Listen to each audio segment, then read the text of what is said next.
और rahul फूल के हार पिया लेने और rahul फूल के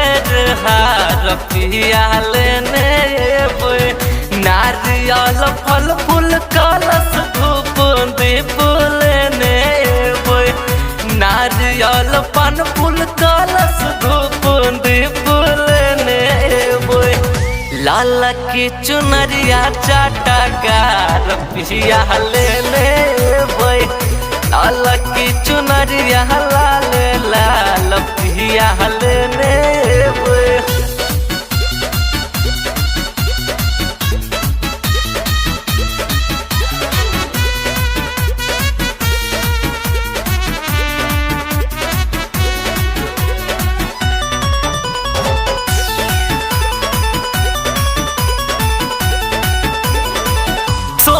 रास कही कनिक गहना गढ़ावाले मलिया सजा का अड़हुल हार गुथवाले सोन रास कही कनिक गहना गढ़ावाले मलिया स कही का अड़हुल हार गुथवाले रोरी सिंदूर चूड़ी लहठी मेहंदी लेने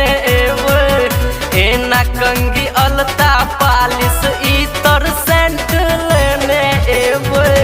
लाल की चुनरिया चाटकार चुनरी लेने और rahul फूल के हार पिया लेने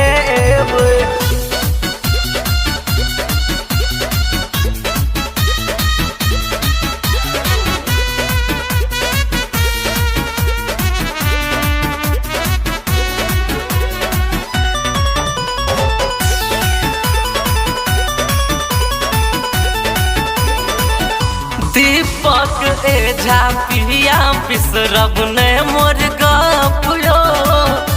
कुंदन सुनंद के ला जायब अपन संग यो दीपक एझा पिया बिसरब ने मोर गपियो कुंदन सुनंद के ला जायब अपन संग यो चंदन सुमित जाकर हकार भर गम देने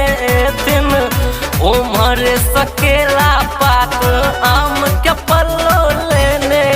दिन सवेरे करबै दुर्गा पाठ मैया आबै छथिन